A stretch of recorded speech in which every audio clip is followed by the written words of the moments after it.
समस्याओं को कभी खुद में हावी होने नहीं दें। राजस्थान के गांव में रहने वाला एक व्यक्ति हमेशा किसी न किसी समस्याओं से परेशान रहता था और इस कारण अपने जीवन से बहुत दुखी था।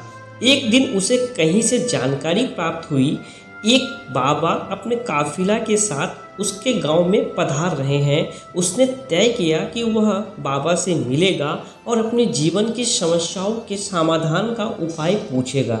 शाम को वह उस स्थान पे पहुंच गया जहां बाबा रुके हुए थे।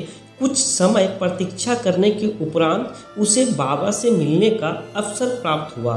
वह बाबा को प्रणाम कर बोला, बाबा, मैं अपने जीवन में एक के बाद एक आ रही समस्याओं से बहुत परेशान हूँ।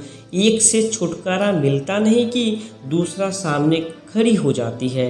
घर की समस्या, काम की समस्या, स्वास्थ्य की समस्या और जाने कितनी समस्याएं। ऐसा लगता है कि मेरा पूरा जीवन समस्याओं से घिरा हुआ है। कृपया करके कुछ ऐसा उपाय बताएं कि मेरे जीवन की सारी समस्याएं खत्म हो जाए और मैं शांतिपूर्ण और खुशहाल जीवन जी सकूं। उसकी पूरी बात सुनने के बाद बाबा मुस्कुराए और बोले, बेटा, मैं तुम्हारी समस्याएं समझ गया हूँ। उन्हें हल करने का उपाय मैं तुम्हें कल बताऊंगा। इस बीच तुम मेरा एक छोटा सा काम कर दो। व्यक्ति तैयार हो गया। बाबा बोले, बेटा, मेरे काफिले में 100 ऊँट है। मैं चाहता हूँ कि आज रात तुम उनकी रखवाली करो। जब सभी ऊँटें बैठ जाए तुम सो जाना। यह कहकर बाबा अपने तंबू में सोने चले गए। व्यक्ति ऊँटों की देखभाल करने चला गया। अगली सुबह बाबा ने उसे बुलाकर पूछा, बेटा, तुम्हें रात को नींद तो अच्छी आई ना? कहाँ बाबा, पूरी रात तो मैं एक पल के लिए भी नहीं सो सका। मैंने बहुत प्रयास किया सभी ऊँट एक साथ बैठ जाए ताकि मैं चैन से सो सकूं, किंतु मेरा प्रयास सफल न हो सका। कुछ ऊँट तो स्वतः बैठ गया, कुछ मेरे बहुत प्रयास करने पर भी नहीं बैठे। कुछ बैठ भी गए तो दूसरा ऊँट खड़े हो गए। इस तरह पूरी रात बीत गई। व्यक्ति ने उत्तर दिया।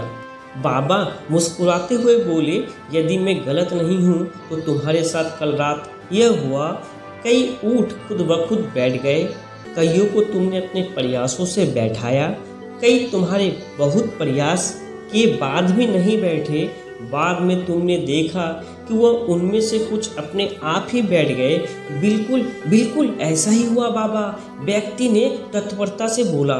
तभी बाबा उसे समझाते हुए कहा, क्या तुम समझ नहीं पाए कि जीवन की समस्याएं भी इसी तरह है? कुछ समस्याएं अपने आप ही हल हो जाती है, कुछ प्रयास करने के बाद हल होती है, कुछ प्रयास करने के बाद भी हल नहीं होती है। उन समस्याओं को समय पे छोड़ दो, सही समय आने पे वो अपने आप ही हल हो जाएगी। कल रात तुमने अनुभव किया होगा कि चाहे तुम कितना भी प्रयास क्यों ना कर लो, तुम एक साथ सारे ऊँटों को नहीं बैठा सकते। तुम एक को बैठाते हो तो दूसरा खड़ा हो जाता है, दूसरे को बैठाते हो तो तीसरा खड़ा हो जाता है। जीवन की समस्या इन ऊँटों की तरह है, एक समस्या हल होती नहीं कि दूसरी खड़ी हो जाती है। समस्याओं को जीवन का हिस्सा है और हमेशा रहेगी। कभी ये कम है तो कभी ज़्यादा है। बदलाव तुम्हें अपने अंदर लाना होगा और हर समय इनमें उलझे रहने के स्थान पर इन्हें एक तरफ साइड करके जीवन में आगे बढ़ना होगा। व्यक्ति को बाबा की बात समझ में आ गई और उसने निश्चय किया कि आगे से वो कभी भी अपनी समस्याओं को खुद पे हावी होने नहीं देगा। चाहे सुख हो या दुख हो, जीवन में आगे बढ़ता चला जाएगा। Click here to subscribe to our channel and do not forget to press the bell icon to get regular updates of our videos.